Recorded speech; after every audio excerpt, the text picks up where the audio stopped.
have a question for you. With this house that you want to buy, do you want to make money or do you want to just buy it just for fun? If you're trying to make money, then this is the video for you. Otherwise, you can go ahead and click right off. I bought my first house when I was 28, making $48,000 a year and living in New York City.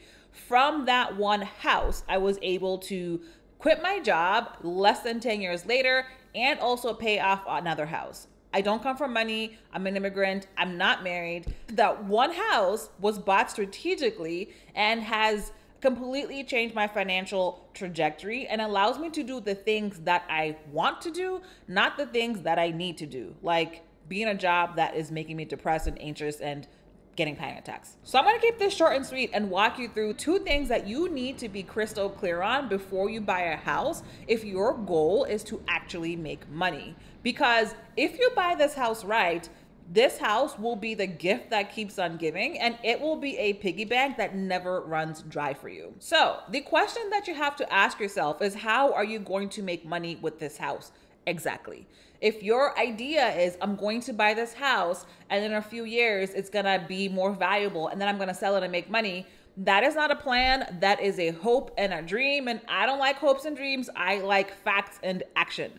And so the 2 things that you need to think about, the 2 ways how you can make money with buying real estate, whether it's a mobile home, your private home, a vacation home, whatever, the 2 ways that you can make money from buying your house, even if you're a first-time home buyer, even if you're not an investor, it's either making money through equity or making money through cash flow.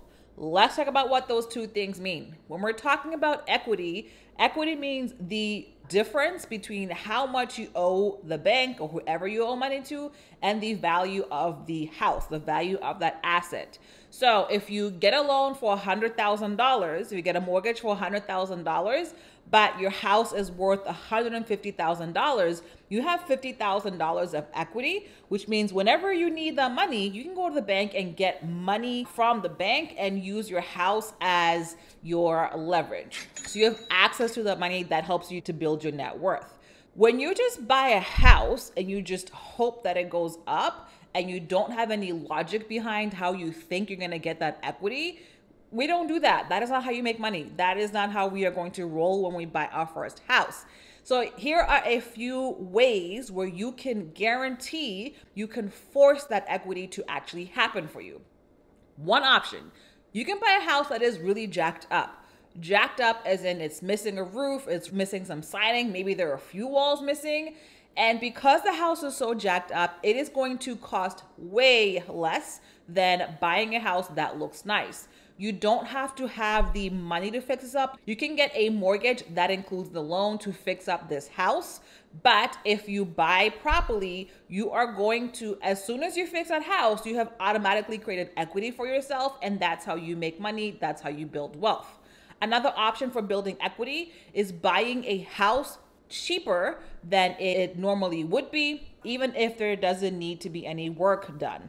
There could be that, a divorce is happening, so the owners want to sell this house quickly, and so they'll put it on the market way cheaper so it goes quick. You need to be able to look at the sales prices of different houses in order to understand that, okay, this is a deal, it's way cheaper, boom. So as soon as you buy that house that's way cheaper than everything else on the block, you have automatically created equity because the value of that house is higher than the loan that you have on it.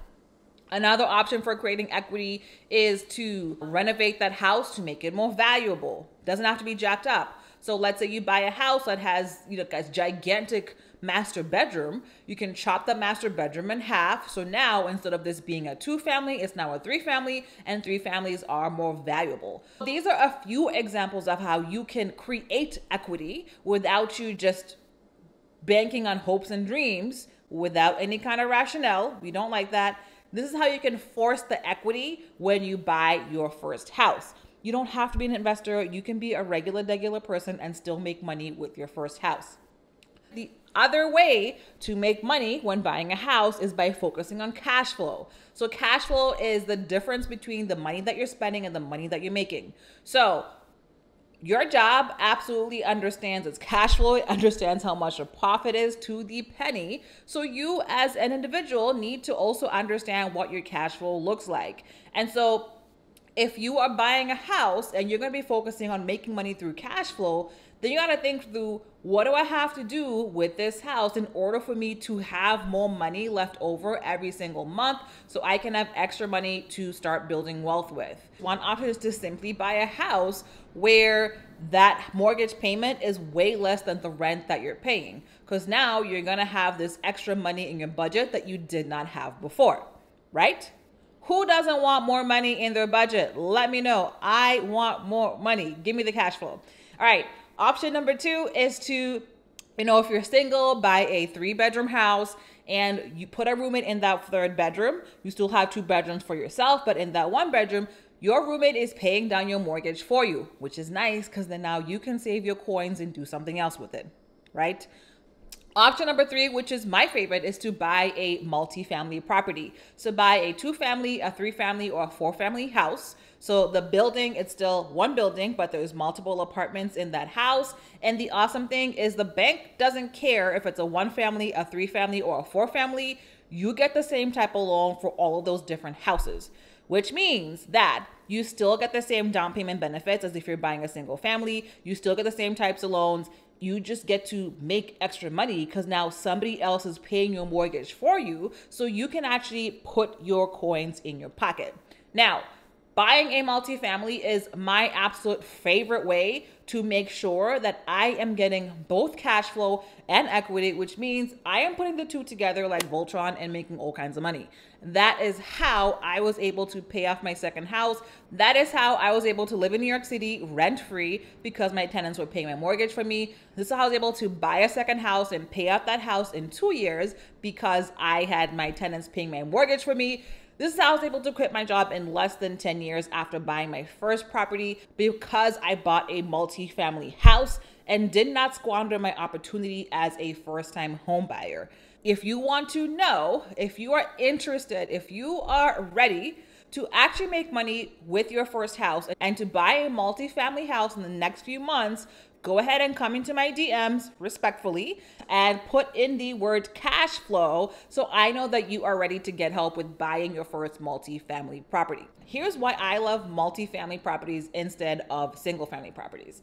Now, when most people buy that single family, they are hoping and wishing that over time the value of that house goes up. But in the meantime, they are paying their mortgage every single month. If you look at your budget, if you look at the money you're spending every single month, you will see that you spend the most amount of money on your rent. You spend the most amount of money on where you live. So let me know, what would it mean for your budget? What would it mean for your cash flow if you got rid of that monthly payment? And when you buy a multifamily, you get rid of that completely, 100%, 100% if you're smart. Which means that now you have extra cash to go buy the next house, pay off debt, invest in stocks, whatever it is that you want to do, right? So now you have guaranteed you have your cash flow.